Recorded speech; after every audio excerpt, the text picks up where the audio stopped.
The council chamber stretched 300 meters across, a massive sphere of crystalline walls that let in the light of distant stars.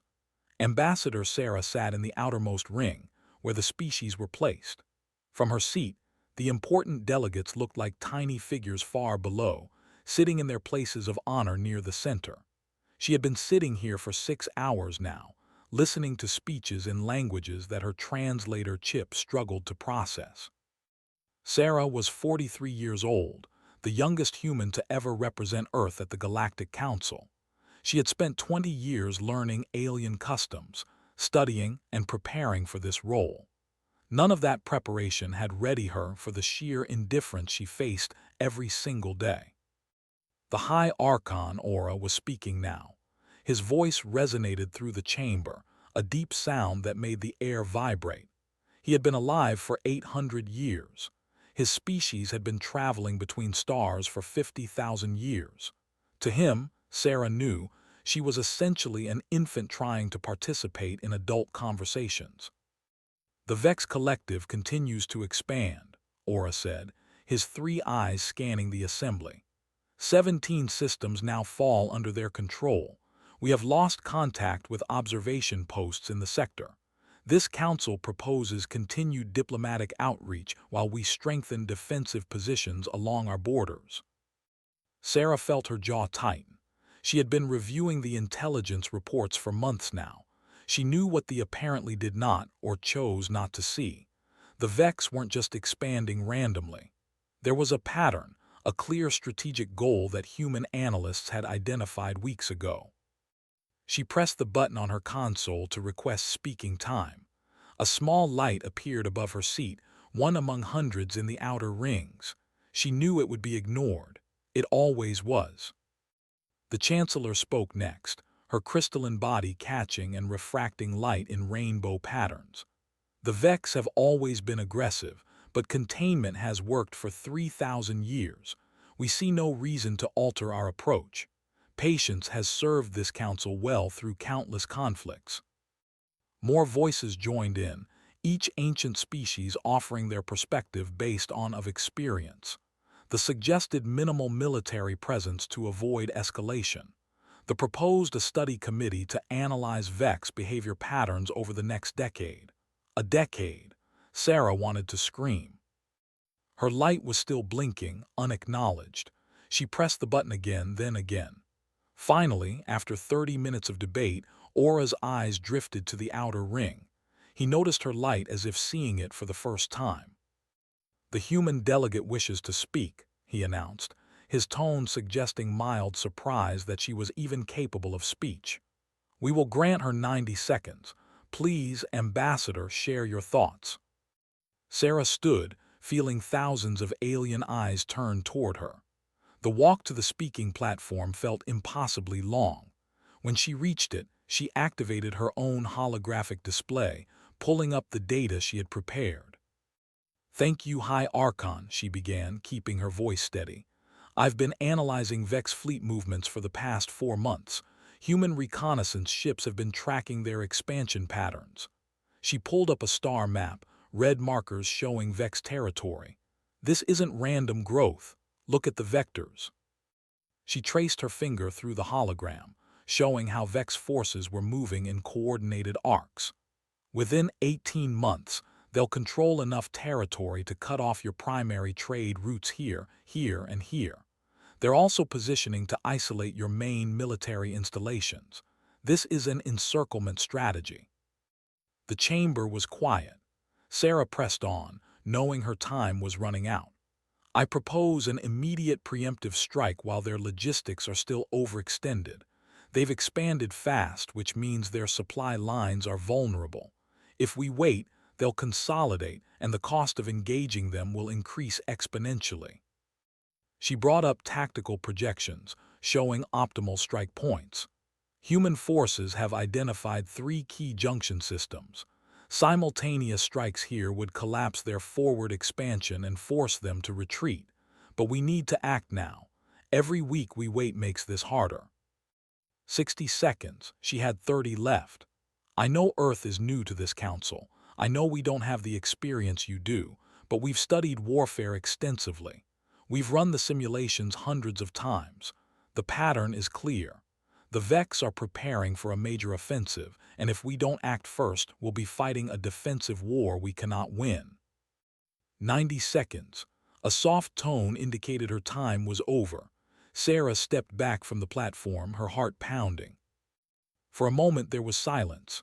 Then the chamber erupted.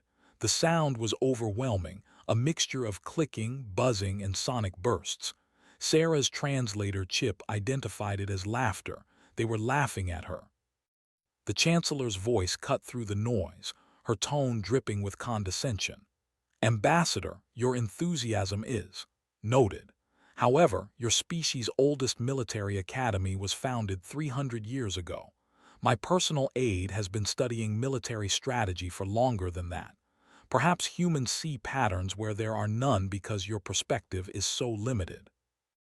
The defense coordinator spoke next, his mandibles clicking together in what Sarah's chip translated as amusement. How can a species that still experiences physical death hope to understand strategic planning at galactic timescales? Your people live, what, 100 years at most? You cannot possibly comprehend conflicts that span. Aura raised one long-fingered hand, calling for quiet. Ambassador means well, he said, his voice gentle in the way one might speak to a confused child. But the Council has weathered many storms. We survived the Ha invasion 800 years ago through careful diplomacy and measured military response. We ended the Crystalline Wars through patience and strategic positioning. Earth has been part of this council for only 32 years.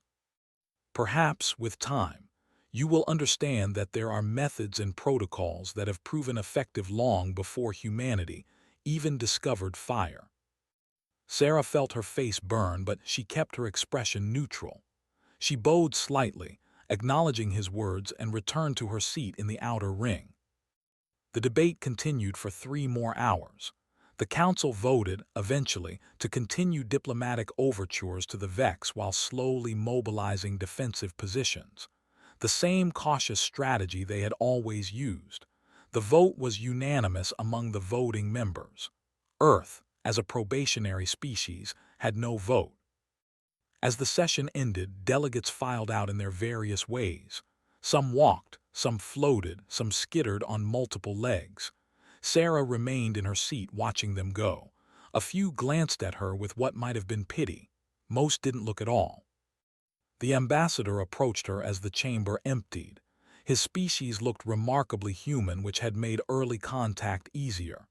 "Sarah," he said quietly, "I hope you're not too discouraged. Your presentation was well researched." "But wrong?" Sarah asked. He hesitated. "Not wrong, just premature, perhaps. The council moves slowly by necessity. When you represent species that live for thousands of years, patience becomes instinctive. Try to understand their perspective." "I do understand it," Sarah said. "That's what worries me." After he left, Sarah sat alone in the massive chamber. The stars beyond the crystalline walls seemed impossibly distant.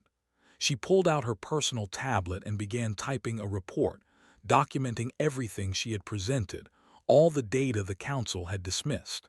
She uploaded it to the council's central database, knowing it would be filed away and forgotten. Then she opened a separate, encrypted communication channel. This one bypassed the council's networks entirely, using Earth's own quantum communication system. It took a few seconds to connect, the signal bouncing through relay stations across space. Fleet Admiral's face appeared on the screen. He was in his office on Earth, and it was early morning there. He looked tired. "I watched the session," he said without preamble. "They didn't listen." "No," Sarah confirmed. "They think we're too young to understand, too inexperienced, too limited in our thinking." Nodded slowly. "Did you expect anything different?" "I hoped," Sarah admitted. "I actually hoped that evidence would matter more than prejudice." "Evidence has never mattered as much as it should," said. "Not with humans, not with aliens. Pride is apparently a universal constant." He leaned forward. "So we proceed with the contingency plans."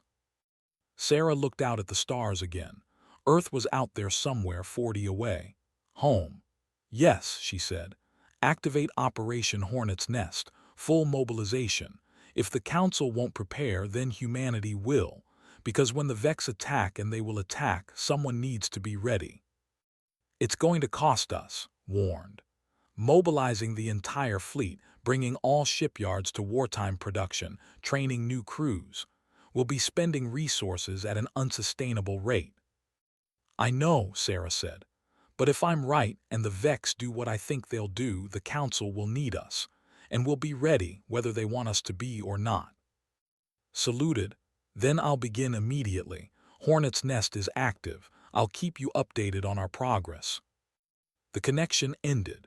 Sarah sat in the empty council chamber for a long time after that, thinking about all the young men and women who would be training for combat in the coming months. She thought about the economic strain Earth would endure, preparing for a war that might never come. But she had seen the data. She had run the simulations. And deep in her gut, beneath all the diplomatic training and political maneuvering, she knew she was right. Far out in deep space, beyond the reach of Council sensors, Vex ships moved through the darkness. They traveled in precise formations, following a plan that had been in motion for years. They were patient, these Vex, patient and methodical. But not as patient as they needed to be, and not methodical enough to hide their intentions from a species that had learned warfare the hard way through centuries of conflict and survival. The humans had noticed. The humans had warned. And the humans, alone among all the species of the Galactic Council, were preparing. 8 months passed. Sarah had almost convinced herself that she was wrong, that the Council's patience and experience would prove superior to human paranoia and aggressive analysis. Almost. The first reports came in at 400 station time. Sarah's communicator woke her with an urgent priority alert, the kind reserved for absolute emergencies.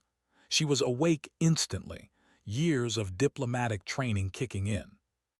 Ambassador, the voice on the other end belonged to Station Commander, who managed Concordia Prime's operations. We have a situation. Multiple distress calls from the Outer Rim territories. The Vex are attacking. Sarah's blood went cold. How many systems? 47 confirmed, more coming in every minute. It's coordinated. Simultaneous strikes across thousands of. The Council is convening an emergency session in 1 hour. Sarah was already dressing, her hands moving on autopilot. I'll be there. The Council chamber was chaos. Delegates were arriving in various states of distress, some still wearing sleeping attire from their species' rest cycles. Holographic displays showed star maps with red alerts spreading like a disease across Council space. The Vex weren't just attacking. They were everywhere at once. Aura called the session to order, but his usual composure was cracked. His 3 eyes were wide, darting between displays. Reports indicate the Vex have breached our defensive perimeter at multiple points. Early estimates suggest we've lost contact with at least 3. The first fleet under Admiral was caught in staging positions at the junction. They're gone, destroyed. The chamber erupted in panicked voices. The Chancellor's crystalline form was pulsing erratically, showing stress. This is impossible. Our intelligence said the Vex were years away from having the capability for coordinated assault. Apparently your intelligence was wrong, Sarah said quietly, but in the chaos her voice carried. Eyes turned toward her. Aura's face went through several color shifts, an expression Sarah had learned indicated shame and anger mixed together. Ambassador, do you have something to contribute? Sarah stood, but this time she didn't wait for permission to approach the platform. She walked down from the outer ring, past delegates who were too shocked to object to the breach of protocol. When she reached the central display, she pulled up her own data, the same information she had presented 8 months ago. This is what I showed you, she said, highlighting the Vex expansion patterns. This is what I warned would happen, the encirclement strategy, the isolation of your military assets, the cutting of trade routes. She overlaid the current attack patterns. They matched her projections with terrifying accuracy. I told you this was coming. I gave you 18 months. You had time to prepare, time to strike first, time to disrupt their logistics before they consolidated. You chose to wait. You chose to follow protocols that have worked in the past, against enemies who operated on timescales you understood. Sarah's voice was steady, but inside she was shaking with anger and fear. The Vex don't care about your protocols. They don't care about diplomatic overtures or measured responses. And now, because you wouldn't listen to the young species who didn't know better, you're losing. The chamber was silent. Even the panic had quieted as delegates absorbed her words. The defense coordinator, who had questioned how humans could understand strategy, spoke up. "What do you suggest we do now, Ambassador? If you are so wise to see this coming, surely you have a solution." Sarah took a breath. This was the moment. "As a matter of fact, I do. While the Council was debating and studying, Earth was preparing. We've spent the last 8 months mobilizing our entire military capability. We wargamed this exact scenario hundreds of times, and we have a plan." She pulled up Operation Hornet's Nest, the tactical framework that Admiral and his staff had been developing. It appeared on every display in the chamber. "This is asymmetric warfare doctrine. The Vex are expecting you to fight the way you always fight, with massive fleet engagements and defensive positioning. We propose something different." The plan spread across the displays, showing rapid response strike groups, tactical retreats that weren't really retreats, ambush points, supply line interdiction, and coordinated harassment operations. It was aggressive, risky, and completely unlike anything the Council had ever attempted. "You sacrifice territory to create kill zones," the Chancellor said, her voice horrified. "You accept losses to inflict greater damage. This is barbaric." "This is survival," Sarah countered. "You can call it barbaric if you want. You can call it dishonorable, but it will work and your traditional methods won't. The Vex have proven that in the last 12 hours. Aura stared at the displays for a long moment. Sarah could see the calculation happening behind his eyes. Pride versus survival, dignity versus extinction. It was the hardest choice a leader could make, and she almost felt sorry for him. "You're asking us to hand command of Council forces to a species that has been part of this alliance for only 32 years, he said slowly. "A species whose military traditions are younger than some of the ships in our fleet." "I'm not asking anything," Sarah said. "I'm offering. Earth is willing to help. We'll commit our forces, our tactical knowledge, our strategies, but we need operational authority to coordinate with your fleets. We need you to trust us." "And if we refuse?" they asked. Sarah gestured to the displays showing the spreading red alerts. "Then in 6 weeks, maybe 8, the Vex will control most of Council space. Your will be consumed.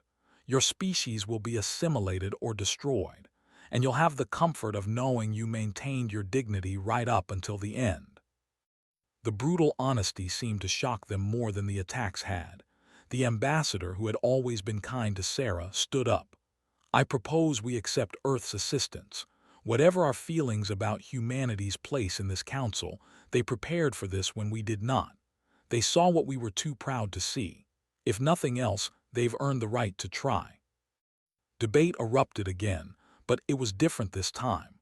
There was desperation in it now, a realization that old methods had failed spectacularly. Species that had never agreed on anything were suddenly united by the terror of imminent destruction. The vote took 2 hours. It wasn't unanimous. Several elder species abstained rather than vote to give humans authority over their forces. Others voted against outright, pride still winning over practicality, but enough voted yes, barely enough. Aura announced the results, his voice heavy. "By the authority granted to this council in times of emergency, we hereby grant Earth operational command of combined council forces for the duration of this crisis." "Ambassador, your people will coordinate our defense." Sarah allowed herself one moment of grim satisfaction. Then she activated her communication link. "Admiral, you're receiving this." His face appeared on the main display, visible to the entire council. He looked even more tired than before, but his eyes were sharp. "I am, Ambassador. Operation Hornet's Nest is ready to deploy. I'm assuming operational command of all Council military assets as of this moment." He began issuing orders immediately, his voice crisp and professional. Council ships that had been retreating in disorder suddenly received new directives. Human strike groups that had been staging in hidden positions throughout Council space began to move. Earth's intelligence network, built quietly over 8 months, fed targeting data to confused Council admirals. Sarah watched it all unfold, feeling a strange mixture of vindication and dread. She had been right. Being right might save the Council, but being right also meant that thousands, maybe millions, would die in the fighting to come. As the emergency session finally adjourned, delegates rushing off to contact their and military commanders, Sarah found herself alone again in the council chamber. The stars beyond the crystalline walls looked different now. Less distant, perhaps, or maybe more threatening. The ambassador approached her again. "You were right," he said quietly. "I want you to know that I'm sorry we didn't listen." "Save the apologies," Sarah replied, not unkindly. "Help us win this war. That's all that matters now." He nodded and left. Sarah stood there for a long time, watching troop movements on her personal display.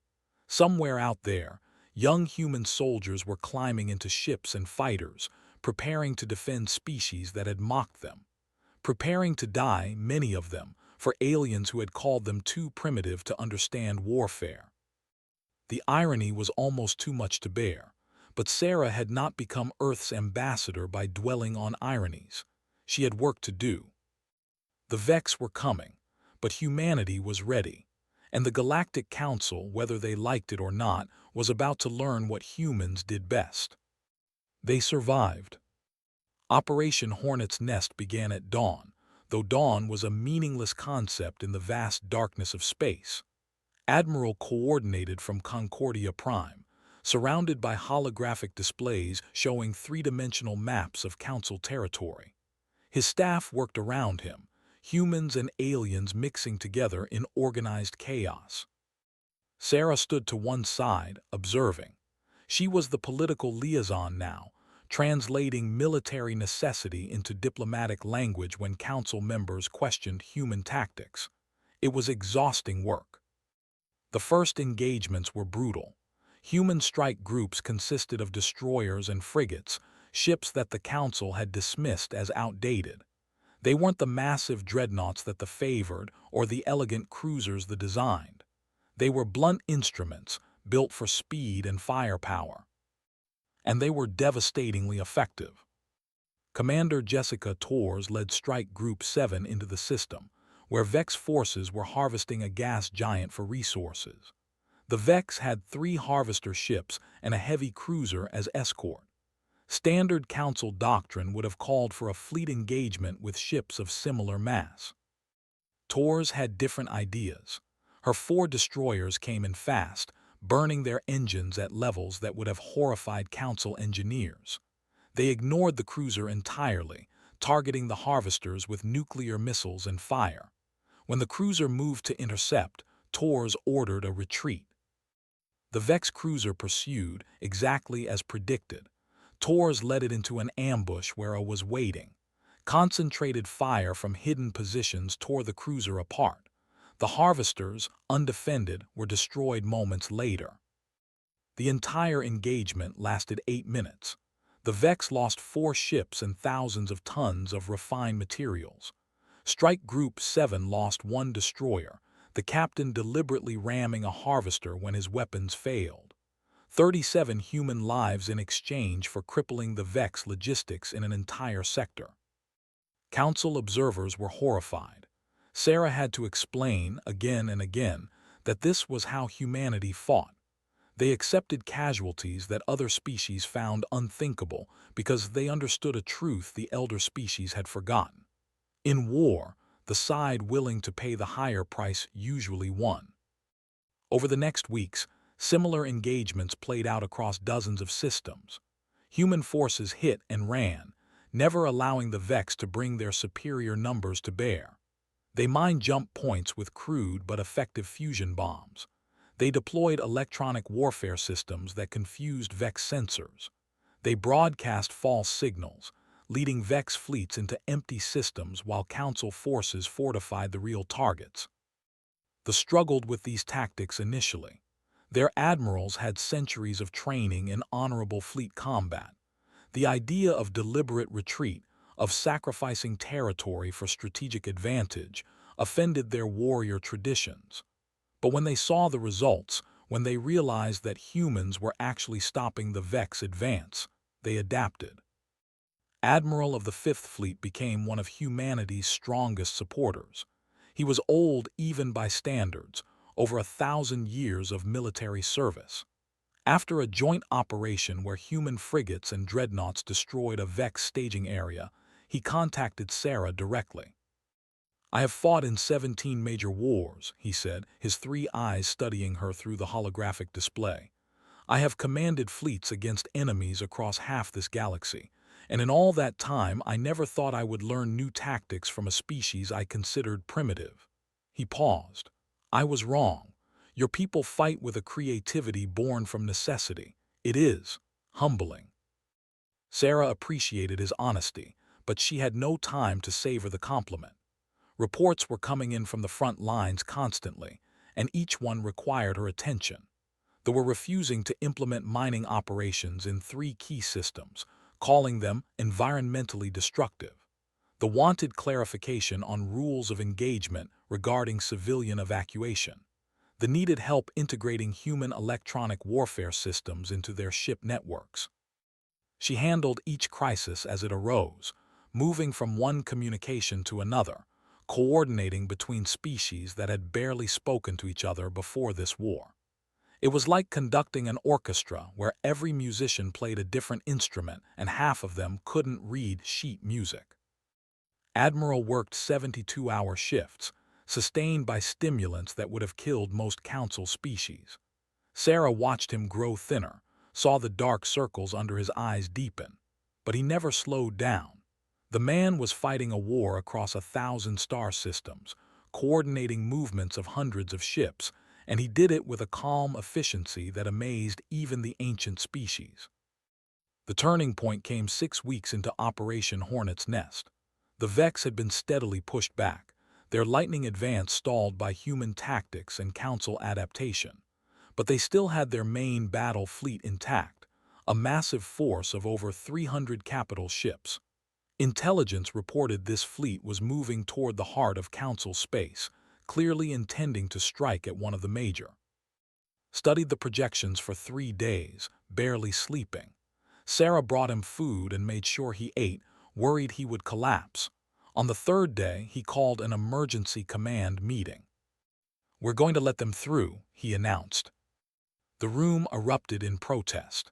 Letting the main Vex fleet penetrate deep into Council territory was unthinkable. Aura, who had been observing the meeting, looked ready to revoke human command authority on the spot. Held up his hand for quiet. "Listen, the Vex fleet is powerful, but it's also their last major offensive capability. If we meet them head-on, even with our combined forces, we'll win, but at enormous cost. Half our fleet would be destroyed. But if we let them commit to a deep strike, we can trap them." He pulled up a star map, showing the nebula. "This region has dense stellar matter that interferes with jump drives. There are only 3 stable routes through it. If we can get the Vex fleet to enter here," he pointed to the central route, "we can collapse the entrance behind them using coordinated jump drive detonations." "That would require sacrificing ships," the Chancellor said, her crystalline form pulsing with distress. "Ships with crews." 3 human carriers, confirmed. "Volunteers. They'll initiate jump drives at precise coordinates and detonate them, creating gravitational distortions that will seal the route for approximately 48 hours, long enough for us to destroy the trapped Vex fleet. Sarah felt her heart sink. 3 carriers meant over 15,000 personnel. The volunteers' part didn't make it any easier. These would be people who knew they were going to die. The council debated for hours. They argued that sacrificing ships went against all military honor codes. They questioned the ethics of using personnel as weapons. They tried to find alternative solutions that didn't require crew deaths. Finally interrupted them.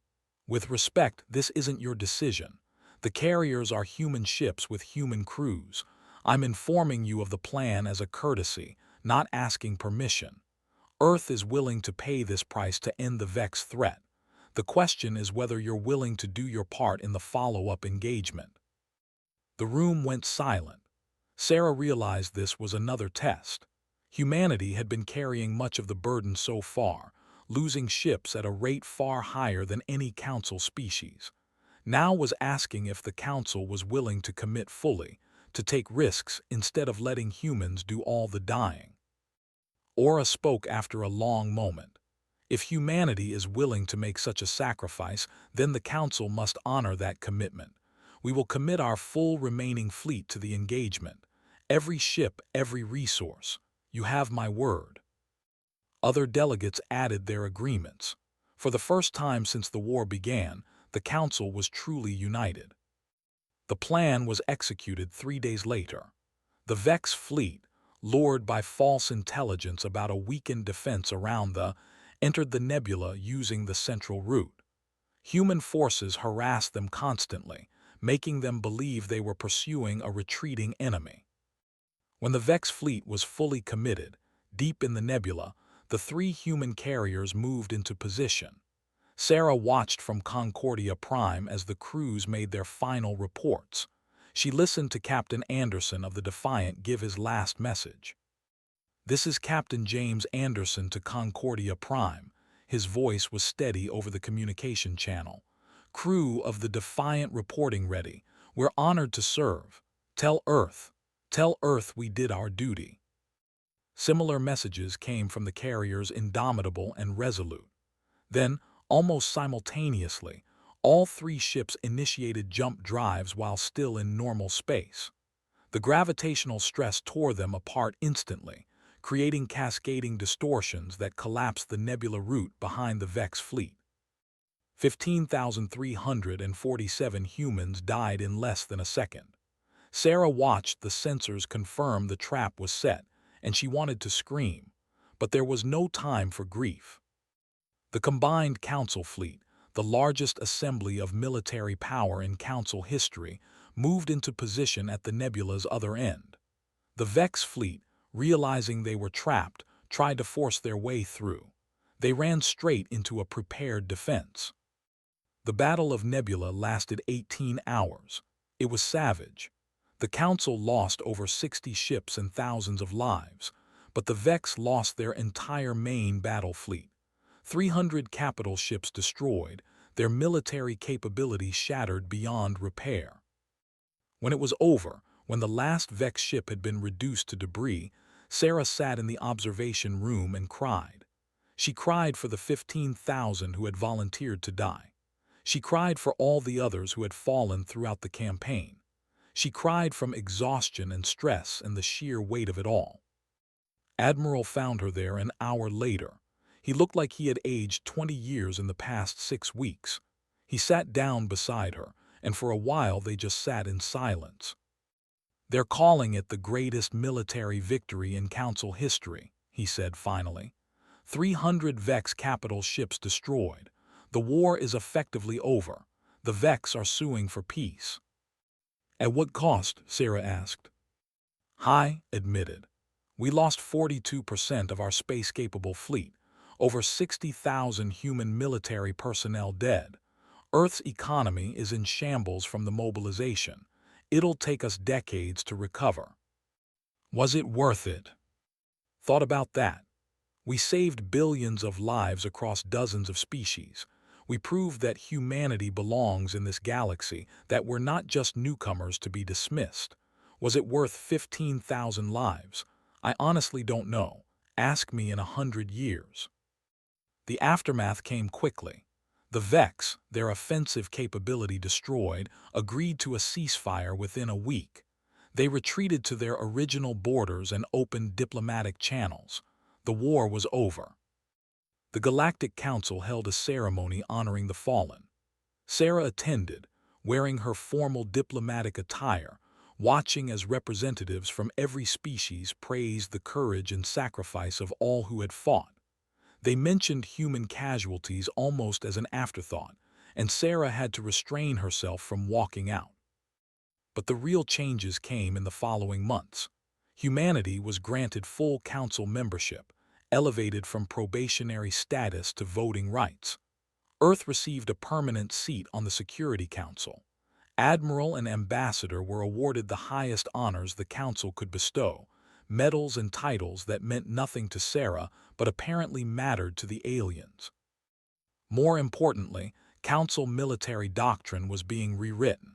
Human tactical concepts were being studied and integrated. The younger species who had been relegated to the outer rings were being brought forward, their perspectives suddenly valued. The whole structure of the Council was shifting. But there was resistance too. Some council members immediately began proposing restrictions on human military expansion. There were whispers that humanity had become too powerful, too dangerous. Despite their newfound respect, pushed for regulations limiting offensive weapons development. The wanted oversight committees to review human military decisions. The final council session came 3 months after the war ended. It should have been a celebration, but Sarah could feel the tension in the chamber. Aura called the meeting to order, his manner formal. "We gather today to recognize humanity's contribution to our survival," he began. "Without question, Earth's willingness to act saved this council from destruction. For that, we are grateful." He paused. "However, as we move forward, we must ensure balanced development among all member species. We propose the following protocols for military coordination and weapons development." Sarah listened as he outlined restrictions that would effectively limit human capability while leaving the elder species unrestricted. It was diplomatic double talk for "we're afraid of you now." She waited until he finished, then stood. "High Archon, may I address the council?" Aura looked uncomfortable but nodded. "Of course, Ambassador." Sarah walked to the central platform.